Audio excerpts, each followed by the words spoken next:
Вот и произошло то самое ожидаемое событие. Приехала полиция, сейчас будем... Ладно, это можно еще как-то заполировать. Но почему я так вспыхиваю?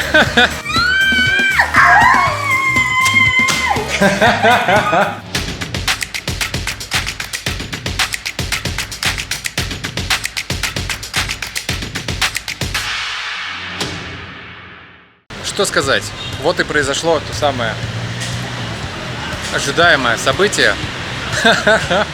Неприятное, когда мне поцарапали машину.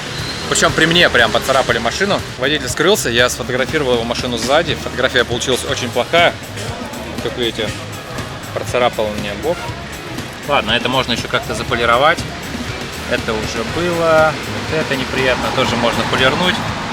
Но все равно ситуация достаточно неприятная. По-турецки я с полицейскими пообщаться не смогу. Жду, когда приедет Маша. Попробуем разобраться с этой ситуацией. Плюс в интернете сказано, что необходимо оставаться на месте, никуда не уезжать, даже если создаст пробку. Но, конечно же, я отъехал буквально на 50 метров. Из доказательной базы у меня есть фотография машины с неразборчивым номером. Поэтому сейчас попробуем с этим что-то сделать. Ну да, и, конечно же, еще страховка, которая у меня есть, она где-то дома лежит.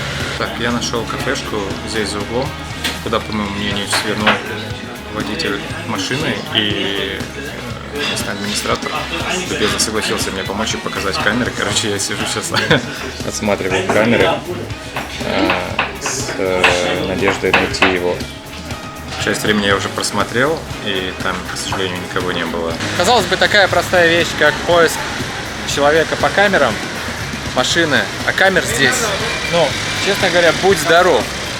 Их здесь, вообще немало. Сейчас приедет Маша, будем звонить в полицию, разбираться. Единственное, обидно, что страховка у меня дома. Я, конечно же, сам достаточно пренебрежительно подошел к этому вопросу. Сам виноват. Но, может быть, что-то сейчас нароем. У меня стандартная история. Я сначала начинаю пылить, а потом все проходит, и я вроде как успокаиваюсь. Но почему я так вспыхиваю? Каждый раз.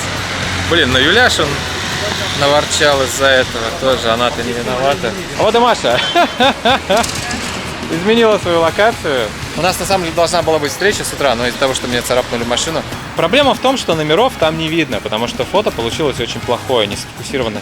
Но я фотографию подредактировал таким образом, увеличил четкость, и номера, кое-как читабельны. Остается только донести полиции, что вот этот товарищ, он свалил, скрылся с места происшествия, с места ДТП. Я предлагаю сейчас позвонить в полицию. Пусть они подъезжают, спросить, какой план действий.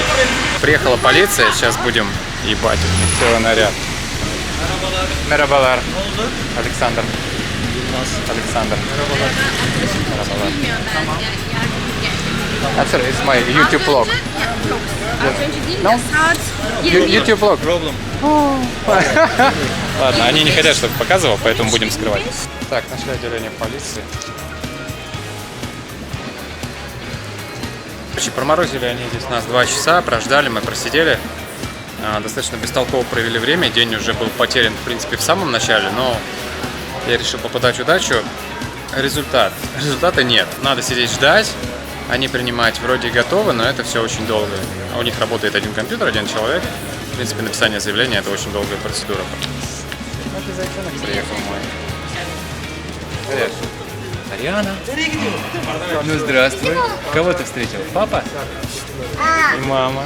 Ну что, вот и до меня дошло ДТП. Царапина на машине +1. И да, это не самое приятное начало дня. Но так уж сложилось, так как получилось. Сразу скажу, что здесь это не считается чем-то сверхъестественным, как у нас здесь вообще многие машины поцарапаны, и у них это типа в порядке вещей. И даже несмотря на то, что камер на улице очень много, большинство из них попросту не работают. Мы обратились в полицию, пытались написать заявление, но 2 часа ожидания — это too much. У меня было полное ощущение, что они морозят и не очень хотят принимать по такой мелочи. Вот даже полиция говорит, просто зашлифуйте, и все будет нормально. Поэтому я сейчас подумаю над тем, как бы оформить каско на машину, и об этом я расскажу потом в отдельном выпуске. Такой вот подарок сегодня вылез. Смотри. Вылез это тебе. Так, это за кинотест? Это вот подгузники новые, которые мы рассматриваем. Смотри, они на советские похожи. Слушай, не знаю, посмотрим. Салфетки дали на пробу тоже. Но салфетки еще кое-что. Серьезно? Сириус? Нам дали ВНЖ? Сириус. Насколько? До 7 июля 23 года нам дали на год.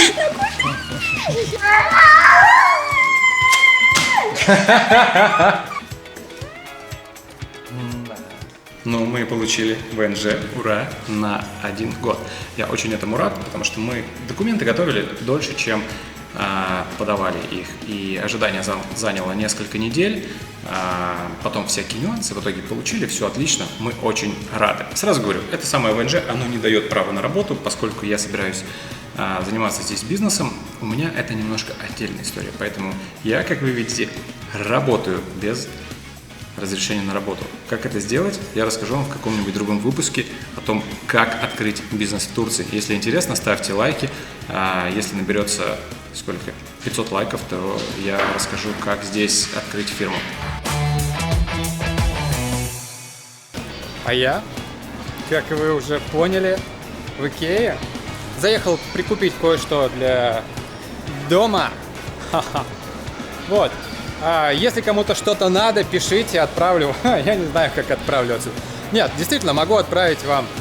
Да нет, это не знаю. Короче, кому нужна Икея, ребят, пишите, отправлю вам почтой какой-нибудь транспортной компании. Не знаю, у меня ощущение, что сейчас можно здесь покупать Икею и в форуме возить в Россию, и она все равно будет продаваться. А пока покажу вам немножко местных интерьеров, чтобы вы поностальгировали. Да, тяжелый день.